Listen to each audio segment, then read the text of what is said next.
Like చేయండి, share చేయండి, subscribe చేయండి. ఇదిగోండి వాక్కాయ పచ్చడి చేసి మీకు చూపిస్తాను. ఈరోజు వాక్కాయలు, ఎండుమిర్చి ఇదిగో చూసారుగా, చక్కగా గింజలో కోసాను ఆల్రెడీ. ఇదిగో ఈ రకంగా చక్కగా తీసేసుకోవాలి, క్లీన్ చేసుకోవాలి. ఇలా గింజలు తీసేయాలన్నమాట. ఇలా క్లీన్ చేసేసుకోవాలి.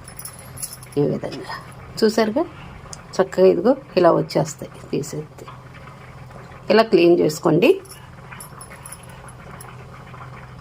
చూసారా ఎంత చక్కగా గింజ వచ్చేస్తుందో. అదిగో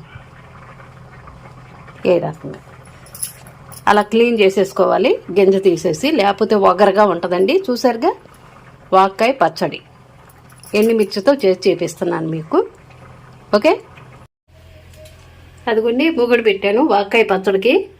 మీకు మిరపకాయలు అవి వేపి నేను చేపిస్తాను. అదిగోండి ఆయిల్ వేసాను చూసారుగా.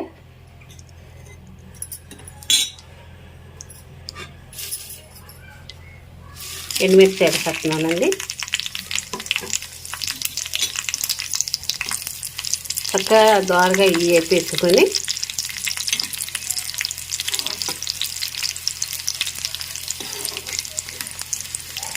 బాగుంటుందండి. చక్కగా ఎండుమిర్చితో వాక్కాయ పచ్చడి చేసుకుంటే కారంతో కూడా పట్టుకుంటారు, కానీ ఈ టేస్ట్ వేరు.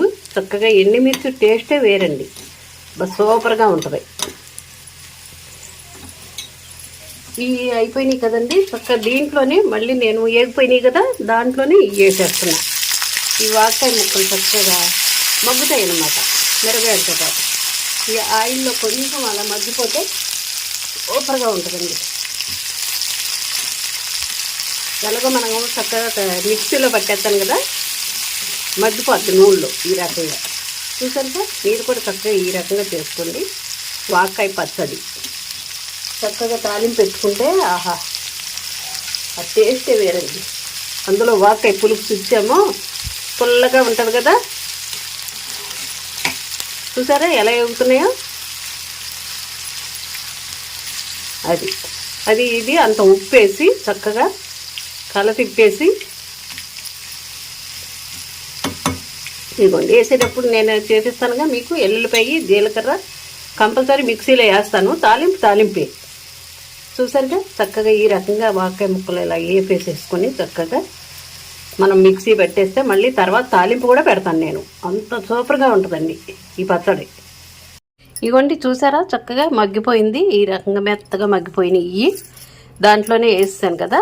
ఇదిగోండి వెల్లుల్లిపాయలు వేస్తున్నాను, సాల్ట్ వేస్తున్నాను. పులుపు కదండి, సాల్ట్ పడద్దే, అయినా చూసుకొని వేసుకోవాలి. జీలకర్ర కూడా వేస్తున్నా. మళ్ళీ తాలింపులో మామిలో నిండోయి. చూసారుగా, వాక్కాయ పచ్చడి ఈ రకంగా చేస్తాను. చక్కగా తాలింపు పెట్టి చక్కగా తింటే ఉంటుందండి, అమోఘంగా ఉంటుంది. ఆహా ఓహో అని. అదిగోండి చూసారుగా, మూకుడు పెట్టాను. ఇప్పుడు ఆయిల్ పోస్తాను.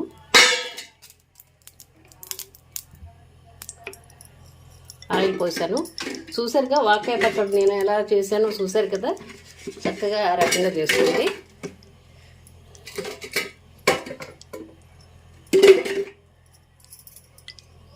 ఇప్పుడు ఎల్లుల్లిపాయ వేస్తున్నానండి. ఎల్లుల్లిపాయ వేస్తున్నా.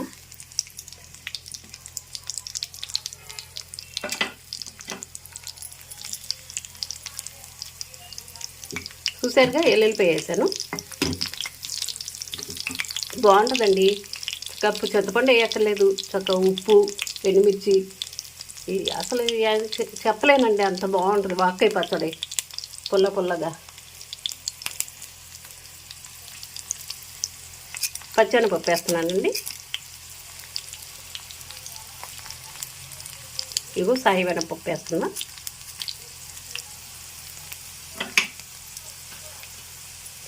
పులుపు కదండి, అది చక్కగా స్మెల్ రావాలి కదా. మెంతులు వేస్తున్నా. ఆవాలు,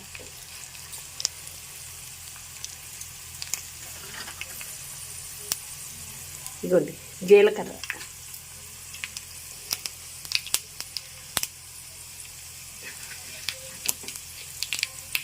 ఎండుమిర్చి,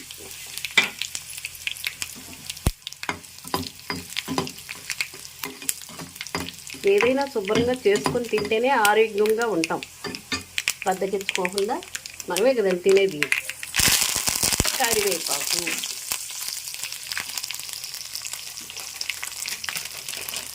ఇప్పుడు పసుపు వేస్తాను. పసుపు ప్రతిదీ ఉండాలండి, ఎందుకంటే ఇది మంచిది ఆరోగ్యానికి. పసుపు తగలాలి, యాంటీబయాటిక్ కదా. చక్కగా అయిపోయిందండి తాలింపు. చూసారుగా, పచ్చడి రెడీ అయిపోయింది. వాక్కాయ పచ్చడి రెడీ అయిపోయింది. అంత నెయ్యి వేసుకొని చక్కగా వేడి వేడి అన్నంలో తింటే ఉండదండి. బా, చూసారుగా, ఈ రకంగా వాక్కాయ పచ్చడి మీరు కూడా చేసుకోండి. ఎందుకంటే ఏ కాలంలో వచ్చిందో ఆ కాలంలోనే చేసుకోవాలి. వాక్కాయల కాలంలోనే చేసుకోవాలి. మొన్న పప్పును వాక్కాయ మీకు చూపించాను కదా, అది పెట్టేశాము ఆల్రెడీ. ఇది చాలా మంచిదండి, వాక్కాయ ఆరోగ్యానికి చాలా మంచిది. చూసారుగా, మీరు కూడా ఈ రకంగా చేసుకొని తినండి. నేను అన్నీ చూపిస్తున్నాను కదా చేసి, మీకు చక్కగా తినండి. చూసారుగా, ఆ రకంగా తాలింపు పెట్టాను. వాక్కాయ పచ్చడి ఆ రకంగా చేశానండి. మీరు కూడా చక్కగా ఆ రకంగా చేసుకోండి. ఎంత బాగుందంటే అంత బాగుంది. దానికి చింతపండు వేయక్కర్లేదు, దాని పులుపు దానికే సరిపోద్ది. పులుపు చిచ్చు వాక్కాయ ఆరోగ్యానికి కూడా ఎంత మంచిదో. అది ఆయుర్వేదం సంబంధించింది. వాక్కాయ చాలా ఏ సీజన్లో కూడా ఆ సీజన్లో చేసుకోవాలి. తెలియని పిల్లలకు కూడా నేను చక్కగా తెలియపరిచానమ్మా. ఆఫీస్కి వెళ్ళే వాళ్ళు, జాబులు చేసుకునే వాళ్ళు ఉంటారు కదా, వాళ్ళకి గమ్మును సులువు మార్గం, చాలా సులువుగా ఉంటుంది వాక్కాయ. మీ ఆరోగ్యానికి మంచిది, సులువుగాను ఉంటుంది కదా చేసుకుంటాకి. ఆ రకంగా మీకు చేయించాను నేను. మీరు కూడా ఆ రకంగా చేసుకొని చక్కగా తినండి. ఎలా ఉంది ఏంటి నాకు మెసేజ్లు పెట్టండి, లైక్ చేయండి, షేర్ చేయండి, సబ్స్క్రైబ్ చేయండి.